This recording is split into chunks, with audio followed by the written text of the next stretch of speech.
Hi, everyone, and welcome back to another episode of Round Robin. With me, as usual, is myself, of course, my bestie Christine Mulligan, Nina Mulligan, Regina Lindsay, and my husband Todd Preston. Hi, everybody. Hello. Hey, y'all. Hey, everybody. What's Welcome up? back. All right, so on today's episode, we are going to be talking about John Eric Armstrong, the serial killer, and necrophiliac. I'm going to start off the discussion by talking about necrophilia because I think that's the one thing that is the most horrifying. I mean, of course, the serial killing of anybody is horrifying, but on top of it, to be a necrophiliac. Necrophilia goes all the way back to early Greek times, Egyptian times. And one of the things that I saw, I'm going to tell you some of the reasons why people are necrophiliacs. I got this from psychology.com. So, motivations of a necrophiliac. So, based on research, people are primarily aroused by corpses and holding a strong desire to initiate intercourse with them because the need to reunite with a beloved lover or partner is that it is long gone. Being with someone who does not reject or object to you. They simply are sexually aroused by the sight of a corpse.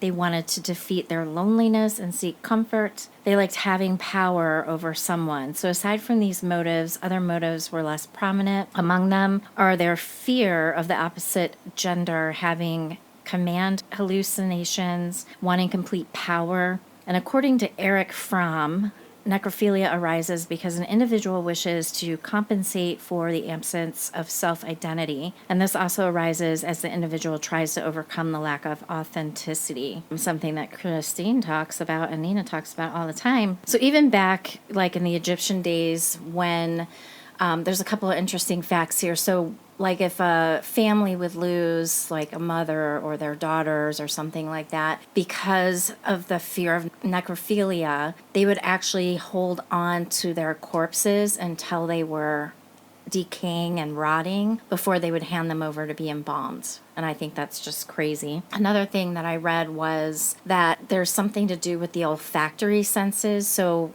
Christine and Regina and myself, we all know what death smells like. It definitely has a distinct odor even when someone just dies. Like there's a smell. So they're thinking that, you know, the people who are necrophiliacs, like they are either attracted to that smell, there's something in it, kind of like almost pheromone-ish kind of is what I was picking up out of it. A majority of serial killers are also necrophiliacs. So that's what this guy would do, right? He would get prostitutes. Now, he was married and he had a child, an infant child. So he had someone that wouldn't reject him, but still, like, remember he lost his baby brother when, you know, his baby brother died of SIDS. So I don't know if that had a connection, because we kind of talked about that during the show, that I wonder if that was the stimulus for him. Interesting enough, Trace, you mentioned about olfactory senses being part of the necrophiliaism. Mm-hmm. And necrophilia. And then when you do talk about how his sibling passed from SID, sudden infant death syndrome, while most likely they probably shared a room, that's like a aha moment kind of, when you want to talk about triggers and trauma from childhood. Perhaps he was smelling the smell of death, which kind of smells like organs coming to the surface, if you can imagine that. For those that have no idea what death smells like, it kind of smells very, like if anybody's ever had liver, the smell of liver is kind of what organs smell like. Organs being the organs of your body, the liver, the kidneys, the lungs, the GI tract. Maybe in his case, the smell of his dead sibling, maybe that's part of what he feels like he's missing. That's really interesting, isn't it, Christine? Because, I mean, since memory, let's just think about, you know, you're in a, I don't know, like whenever I hear a specific song, I remember specifically being at my aunt and uncle's house, playing in the pool. Like it just takes you right back there.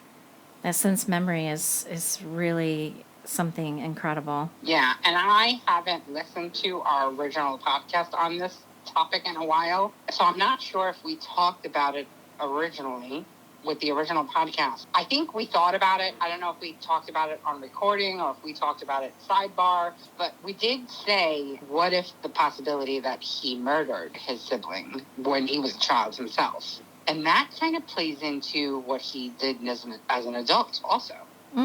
We talked about that? We talked about that, but I'm not sure if we talked about it on recording. I do remember talking about it. Okay. After the fact, when we were like just yip-yapping before we sign off, how it is plausible that as a child, especially if he's got that whole evil gene that we like to talk about a little bit, as a child, if he caused his sibling's death, and it wasn't necessarily Sid's, but it was caused, which in infants is kind of hard to prove because Sid's will cause things like petechia and whatnot. Infants or toddlers are more pliable, so when there's force restricting airways, it's a little bit more difficult for them to diagnose that. Mm-hmm. SIDS is a thing. It is a natural thing that unfortunately happens. So it is plausible. I'm not saying it's likely, but it is a plausible situation where, as a child, he murdered his younger sibling, and then that smell kind of resonated with him. I don't know. My brain started churning when you started talking about the olfactory senses, and I was like, that could be a pretty linear link. Yeah, I find that really interesting, Christine, and it makes sense, doesn't it? Yeah, a little bit. I think when I texted you guys the next day, was like, really? Yeah, that's kind of where my head went, just with the brother dying at a young age. And yes, that definitely could cause some kind of imprinting on him as a child. But I also wondered what if maybe the abusive father did it and he was present for it. That's right, because he was being sexually abused by his father at a young age. Yeah. Remember that? Yeah. I do want to just throw out some percentages here. So they did a sample of 34 genuine necrophiliacs, and this is kind of what the outcome of that study was. So it's saying that 68% were motivated by a desire for a non-resisting and non-rejecting partner. 21% were motivated by a want for a reunion with a lost partner. 15% were motivated by sexual attraction to dead people. Another 15% were motivated by a desire for comfort or to overcome feelings of isolation, and 12% were motivated by a desire to remedy low self-esteem by expressing power over a corpse. And then the other little tidbit I wanted to mention just before everybody else starts chiming in or we move on to the next whatever that someone wanted to bring to the table was that I find this really crazy. And I can't remember the country right now, but if a couple were to get married and the woman dies, it is the right of the groom to keep his wife and still consummate the marriage. That's bananas. Ew. I know. Just crazy. Because with this guy, remember, he had all these women kind of basically laid out in a row, kind of, remember, by the train tracks. There was an open area, so he would murder the women while he was having sex with them, and then he would lay them all out, and he would continue to go and visit them, and he would continue to go back and have sex with them until he could no longer stand the smell. So I guess he liked this. That's another thing, actually, now that you mention that. He did mention until he could no longer stand the smell. But obviously he liked the smell before it got putrid. Yeah, I think so too. So that might be something for him. Yeah. And the other thing about necrophilia is that there really is no treatment. There's no treatment for it. Yeah, of course not. It's because you can't iron out quirks like that. It's like pedophiliacs, necrophiliacs, any of those iliacs.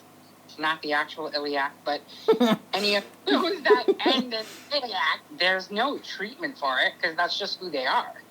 Yeah. I mean, I know it's vile and sickening for people that are not like that to think that there's no cure, but unfortunately, I don't want to say, I'm not even going to say it out loud, but much like any other kind of sexuality, it is what it is. I mean, that's who you are.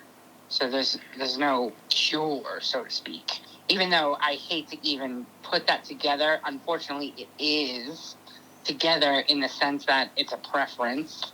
You know what I mean? But those preferences are hardwired most times. Well, I think I can maybe introduce here, and you can take this out if you like, because it is extremely personal. Not that I mind anybody knowing this, because I feel like this is a topic some people think about, but maybe not say out loud. Having been molested as a child, I know as an adult, it's one of my, I think, things that arouses me is being petted over the underwear. And while that comes from what I believe was a bad experience, it still arouses me nonetheless. And so as an adult, I've had to come to kind of an understanding of myself that even though it came about in a way that wasn't something that I asked for, I can't shame myself for the fact that I do actually like that, if that makes sense. Well, first of all, Nina, that is an incredible share. And I feel like I want to cry a little bit. Thank you. That's pretty deep, and that's pretty cool that you would share that. And the other thing I want to say is that sex feels good, right? It doesn't, no matter how it comes, like whether it's wanted, unwanted. I don't know. I mean, what do you guys think about that? Also, kind of from personal experience, yeah, it does feel good, and it gets really difficult sometimes to separate the abuse from the physical response to it, and to not feel like there's something wrong with you, or you're damaged because you still you felt something. It felt good, right? And therefore your abuser uses that as an excuse to be, well, you seem to be enjoying it. Right. Nina, are you okay? Yeah, I'm Okay. good. It is something that, used to be very concerning for me, but I feel like now that I found my person, now that I know that I have a 100% safe space to like talk about that sort of stuff, it's a lot easier for me to deal with. And so while I hate that it comes from that place, it's like I understand it, but now I can kind of move past it. You know what I mean? It still triggers me sometimes in the sense that like I feel like I shouldn't like those things, but then I have to understand too that could have happened at any point in my life. I could have been in college and experienced that for the first time and thought that was arousing. And so I can't deny myself that pleasure solely based on the fact that came when I was 4 years old. Meeting Christine was a healing experience for me in that, because I could be 100% truthful, and then that liberated me to be authentic without the shame. Absolutely. Well, Christine she's an incredible I'm person. A healer. You are, see? You're always fixing shit. Like Benny Hinn. Woo! Praise the Lord. Yeah, so that was my topic that I wanted to bring, and so let's see who's up next. Who wants to bring something to the table? How about you, Regina? Well, I'm still kind of back here on the sudden infant death syndrome situation. Still really in my head trying to determine whether it was like a bad seed situation where he perhaps smothered his little brother, or if it was the father abusing both of them and maybe even hurting the baby to get compliance from him. One of the things that abusers often threaten their victims with is, I'm going to hurt your mom, or I'm going to hurt your family, hurt someone that you care about. And so that kind of crept into my mind too, that it might also traumatize 3-year-old, 4-year-old to the point that they just develop this fascination, infatuation with death. Well, you know what? You just made me think of something, Regina, is that I wonder, as you were talking about that with the dad being the abuser, I almost wonder now, did he smother his brother thinking that was the best thing to do to keep his father from abusing the baby? Possible. Oddly enough, I thought the same thing as I was saying it, but yeah, that's a possibility as well.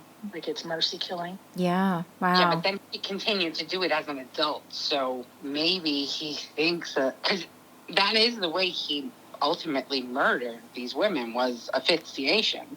Right. Correct? Yes, strangling. It is a little creepily parallel if you put the two facts together. Mm-hmm. Like when he was a child, he had a younger sibling that stopped breathing. We're going to call it SIDS because that's what they said it was SIDS.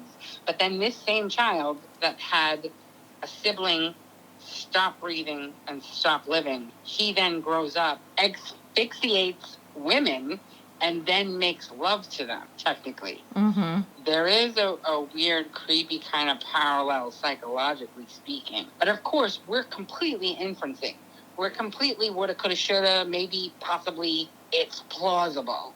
We actually don't really know, if they had anything to do with each other. Because then there was a long period of his life where he was only with his mother. Like, his father dipped out when he was like 6, right? Yeah, his dad didn't stick around, right? Because I'm thinking his brother died when he was around 4-ish, because it was at 5 that he tried to kill himself, which I never did find any of those details. And as we talked about in the show, I'm glad I didn't see that. And the other thing, too, guys, is I was just looking up John Eric Armstrong's birthday, and he was born in 1973, right? So in 1973, I mean, yes, babies were dying. I had a cousin that died as a baby when I was a little girl. So back in the early 70s, like, it could have absolutely been, if we're going to take that path, that I'm just going to say that John killed his brother and it was in the crib, and how far did they really dig on that? Oh, it's a baby, died of SIDS. Yeah, because SIDS was actually pretty prevalent in the late 60s and early 70s. Yeah. But because this kid grew up to be a serial killer, it begs the question. Yeah, agreed. So we've got the SIDS, we've got the necrophiliac. Todd, what about you, hon? What do you want to bring to the table? This guy definitely had a target of prostitutes, right? Mm-hmm. So he had an issue. Yeah. And didn't he make a statement where he was like, felt like it was his duty to rid the world of their sins, to get rid of them? But he didn't have a problem with having sex, killing them, and then having sex with them again. It just seems like perspective. He didn't really have a problem with them. You know what I mean? He just had a problem with paying, I guess. Well, and they wouldn't reject him either. Right. Right? I'm paying for you. I can have any pick of this litter standing on this corner right here. Yeah, and I got a few runs to go, too. Line them up. I kind of feel like the prostitute thing was just because serial killers in general, they always go for the prostitutes because nobody's going to be missing them that quickly. So they can get away with it longer. Like, you can't prey on your neighbors when you know your neighbors got family and stuff like that. Do you know what I mean? Mm-hmm. So they go and they prey on the prostitutes that are already out there on their own 9 out of 10 times. And nobody's going to even know they're missing for a while. You're giving yourself a head start to get away with it. Yeah, very true. It's easy pickings. Yeah, but there's also, Christine, especially since, you're doing a whole psychology thing. What about Madonna whore syndrome? The complex where men see women either as saints, as Madonnas, or as completely debased whores. They want to marry the Madonna, right? He had a wife long-term that was surprised by his behavior. But, maybe he's got that complex and he can only become aroused by women that he thinks are completely debased and whores. Then he feels guilty about it and then kills them. Yeah, that just triggered another theory, too, that's plausible. Is maybe he did think of them, like Todd said, how he was trying to cure the, would you say cleanse the earth? Or what'd you say, Todd? Yeah.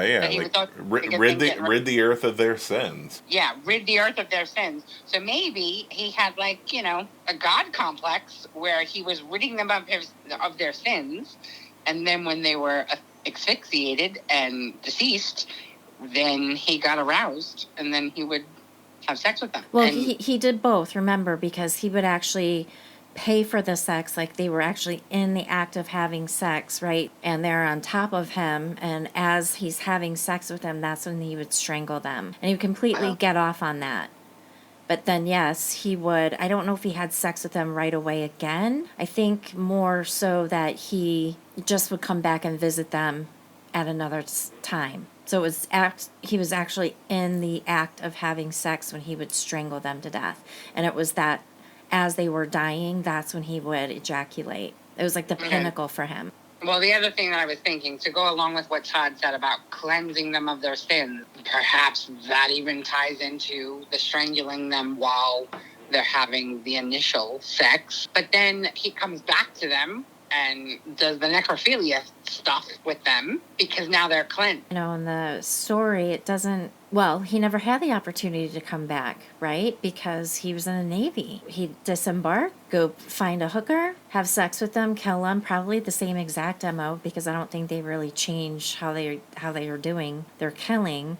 but he could never come back to them because then he had to hippity skip on over back to the ship and back out to the ocean, you know? So I don't Yeah. think that all that business started until he was in Michigan, where it's like, okay, now I can come back to him. So then it makes me wonder, he had to have done something somewhere where he to come back, because how do you just all of a sudden start thinking, oh yeah, I'm going to leave him here and I'm going to come back and have sex with him when they're dead? Now you just made me think of something else. Maybe he really wasn't into the necrophilia, because he did say that he would do it until he couldn't take it no more with the smell. Yep. Maybe he only revisited them because he couldn't find a new hooker. Maybe your brother was running low on cash. Maybe. Oh. So maybe he didn't have extra cash. He just went and revisited the ones that he propped. Right. Right. That's what I was saying. And that's plausibility. He gets a few free runs. Okay. All right. Now she's stinky. Now, okay. But you know what? I got a couple freebies. Yeah, a Yep. piece. Yep. So it could be 20 dates he didn't have to pay for. Yeah. Dude's on a budget. The budget Well, lucky for killer. him, he was in Michigan, because in Texas it wouldn't have taken but about 45 minutes until he couldn't stand the smell. Right? Yeah, because it was in the spring. He got, that's when he got busted, because he threw the one girl over the bridge and she landed on some ice. We don't really have ice here. No, unless it's in your glass. Nina, what do you want to bring to the table about John Eric Armstrong? So a couple of things. I have a friend who is a mortician by trade. That's what she does for the living, right? And I've heard stories of removals that she's had to do of people who have passed away in odd places, like the toilet. I don't remember, and so you guys might know because you're the nurses. How long does it take for the body to stop the rigor mortis period? Because I know that it stiffens up, but then after a certain period, it then begins to break down. So what is that in time? I'm looking it up because I want to 12 say to 24 hours after yeah, death. 14 hours was in my brain. So it starts at 12 to 24 hours and then disappears. Or no, Because sorry, it starts at between 6 and 8 hours after death, and it Okay. stopped between 12 and 24 hours. Okay. Because Look at me knowing that without even looking it up. You Google Queens. I was going to interject it, and you came up with facts. But I was going to say, they start stiffening up 4 to 6 hours, and it stays that way for 24. So it's a full day. If they're limber when you find them, then they've definitely been deceased for longer than an hour, unless you find them in the first 2 to 3 hours. Then they're still slightly warm and slightly mobile, but it's kind of like you could start feeling the stiffening after 4 hours. but And they're eventually, totally rock hard at 6. because I guess he positioned them, but at some point, wouldn't they fall out of that position? Because then the rigor mortis would be through its time, they would just kind of crumble on the ground. Yeah, but they're not going to move. So even though they're soft and pliable, they're not going to move from the position he has them in when he leaves them.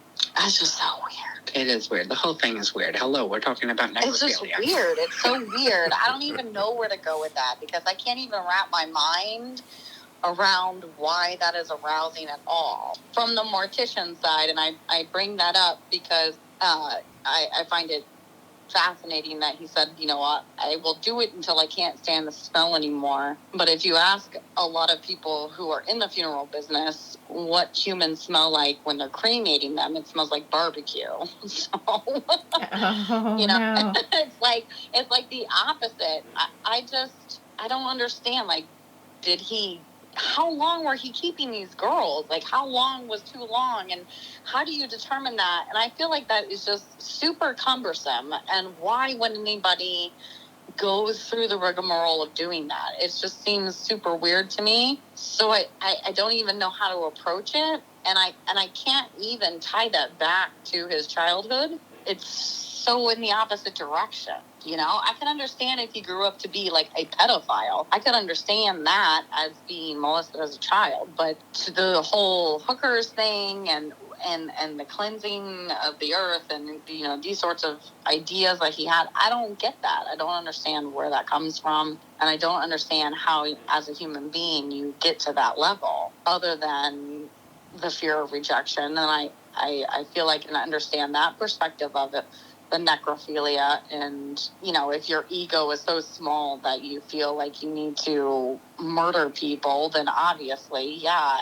I guess I can see that from a psychopath's perspective, but I don't know. I cannot find any out for this guy. Like, because his childhood doesn't even line up with what he does as an adult in his crimes. So it makes no sense to me. The childhood thing, we're just inferencing. It's almost like our attempt to make him not be completely a waste of space and evilness. Yeah. It's us on this call right now, on this podcast. We're the ones reaching for straws to try to find some rhyme or reason to why he's done these things. Because in all reality, it could possibly be he was just a bad seed, he was just evil, and he liked to torture people. I mean, like, it could be that cut and dry. Yeah. That he was just evil. And he had a hankering for some stuff that we're never going to understand. But us on this call, I mean, that's part of the fun for having these conversations, is we're going to throw ideas around to essentially what we're trying to do is give him some excuses for being a complete psychopath. I want to find the sliver of humanity. Exactly. Yeah. That's a better way to say what I just said. Yeah. I just don't know how I do that in this particular situation. I don't know. Perhaps I'm naive, but not that there's any victim that's any worse off than any other victim, because I feel that is, you know, per the victim's view. But at the same time, I think there's kind of a sanctity. You just don't mess with the ones that have passed on. Everybody kind of like remembers the humanity in the person. So I think necrophilia in my mind is just like a second raping of a person's humanity. So I feel like it's almost doubly evil. It's like the exact opposite of honoring somebody that just passed away. Exactly, Todd. You're totally forgetting about all the good things about this person that has passed. Yeah. And you're taking even more from them. Exactly. Yeah. Yeah. And I mean, I've seen, I don't know, hundreds of patients pass away where I have to, you know, you want to clean them up, wash them up, make them look nice so that their family members can come in and say goodbye and all that kind of stuff. But, you know, up until then, the only dead people I ever saw were people at funerals. There was just a handful that I went to when I was a younger kid. But, you know, the whole time it's a real crazy thing that goes through at least my mind, because that person, that spirit is completely gone. I'm just now dealing with the remains of the organic part of that person. It's hard to explain. I mean, Christine and Regina, like, I'm sure you guys have had your share of patients pass away. I mean, I don't know. I treat that body with the utmost respect and care. I could never in a million years think of, even though they can't feel, all that is gone, it's still, I have to treat them with all the love and care that I can give to them, because that was a human being. That was someone special to someone's kid, someone's mother, someone's whomever. It's hard for me to wrap my head around, and I think it's why it's so interesting to me, and why do I want to know the why? It's science. What can I learn? What can we learn? What can we possibly come up with so that things in the future could maybe be not so bad? That's what I want out of all of this, is I want to learn something. And the more we talk about it and people listen to what we're saying, and then that stimulates them to think of other things and start connecting the dots, and maybe, I don't know, maybe somewhere, somehow could make a difference, right? Because if people don't talk about it, if people don't study these things, we can't grow. We can't learn from it. We can't, hopefully, maybe someday there could be a cure. I mean, necrophilia has been around, well, since probably the beginning of freaking time. Right. And just putting a blanket statement that the person's psycho, okay, well, that doesn't explain it. But then again, it's what made that psychosis happen. Yeah. What happened to them? Yes, at some point he obviously just became a bad seed and there was no redemption for him. But I cannot believe that he was born that way. I don't think that anybody is just born evil. I have to believe that something happens to them to make them that way. We've always heard respect the dead. I mean, that was, if you don't have anything nice to say about the dead, don't say it at all, because it's like sacrilegious, like in every religion. Respect the dead is like an ultimate pinnacle, kind of, and that's what we're all raised with, brought up with. But in this instance, that kind of was the point for him. And we're never going to be able to fully rationalize that because this is an act of an irrational person. How hard we try, you can't rationalize irrationality.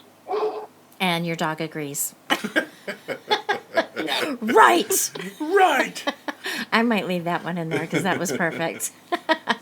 One thing I would like to add to it, because the whole military thing, I think the military can be great, you know, for people who kind of maybe are a little bit lost, you know, have some drive, but don't really know how to channel it. You know, sometimes people need that kind of strict regiment behavior in order to kind of put them on the right path. But I feel like if you are a person that is slightly on a psychopathic level, that kind of regiment, that you're better than everybody else mentality, the kill mentality, the, you know, just the shoot first, ask questions later kind of mentality for somebody who's already on the kind of fine line between crazy and sane, maybe, that kind of pushes them over the edge. You know, because I don't want to say, because we don't know. We don't know if he did this before, but we can kind of surmise that there was activity while he was in the military, and then there was activity then, you know, once he got to Michigan. So I wonder if that maybe somehow doesn't push somebody over the edge, the kind of, I would call it psychological abuse. Anybody who's been in the military would just call it boot camp. But, you know, I mean, when you are kind of broken down and rebuilt in that way, does it kind of tap into a psyche that would have laid dormant had you not gone through that? Well, we have Todd here. Todd was in the Marines, hon. Yep. What do you have to say about Well, that? I can kind of see her point, but I can tell you this much because I was already broken down. My mom was tougher than shit. You know, the drill instructors couldn't do anything to me. They didn't have to break anything down. My mom already did it. Right. Right. But I can tell you this from what I've witnessed when I was in the military. If you were messed up in your brain, it only made things worse because now you have a sense of entitlement. Exactly. Right. That Because I makes know sense. they do a psych test on you, but if you're a true psychopath, because in reality, we might just be dealing with that with this particular person. They can get through psych evaluations. They know what to say, especially if they are, you know, erring on the side of a narcissist. They can certainly schmooze and wine and dine anybody that they need to make themselves seem to be normal on the outside. So it would not be unlikely that he would have been able to pass the psych test and be admitted in there. And the breaking of the psyche for some who need discipline is beneficial. But I think those who are already kind of on that path, perhaps it breaks them in a way that then fosters more of that psychopathic behavior. I'm not a doctor and I don't play one on TV. No, I think that's a great point, Nina. I mean, that's what I like about this is that it gets us thinking in new and different ways and taking deeper looks into things. I love it. Talking stimulates more talking, more thoughts, more ideas. No, I think that was a great perspective. Yeah, thank you very much. You're welcome, darling. I'll You're be welcome. here all week. All right, we'll call you again. But along those same lines, too, I think that because when you're in the military, you're trained, well, let's be honest, to kill, right? You're trained to defend this country and the people in it with your life. If that means taking one, then so be it. So on some level, I think if somebody was already headed down that path, that direction, it desensitizes them just a little bit more to taking a life. Yep, I think that's true to an extent. Yep. He looked, I forget who said it, but like a bookworm. He was a diminutive man when he was doing these crimes. I mean, now if you look him up and you look at pictures, he looks like a big dude, but he wasn't a big dude. So perhaps he was abused himself in the military because that kind of thing happened back then too. No. It could have been. Maybe that made him snap because he was picked on while he was also being desensitized to death. He was being bullied. And he snapped and he came home and took it out on women. Or he took leave from the ship and took it out on women. you know, and maybe it went too far, and then he decided he loved that power trip. Like, maybe it's as simple as that. Maybe he was just, you know, pushed over the edge and it was a power trip. And if he's looking nerdy, you know, and then he's forced to wear the military prescription glasses, which they call BC, birth control glasses, because ain't no woman gonna sleep with you if you got those glasses on. You know, he's getting rejected right and left. So Well, he's to like, you know that, what? Guess what? They can't reject if they're dead. To that point that Christine was making too about perhaps he was abused, you know, on his Wikipedia page, interestingly enough, under other names, in quotation marks, it says Opie, and underneath that it says baby doll. Oh. Yeah. And I think, So does that not sound like a derogatory term that someone might give to a man that, I don't know, that they perceive as a bottom? yeah. And the baby doll nickname is actually a little bit, throws some alarms there, because that was another thing that I was going to bring up during our chat, was maybe he just had a hankering for doll, you know, because what is, you know, a lifeless woman or a lifeless girl? Yep. I mean, AKA a doll.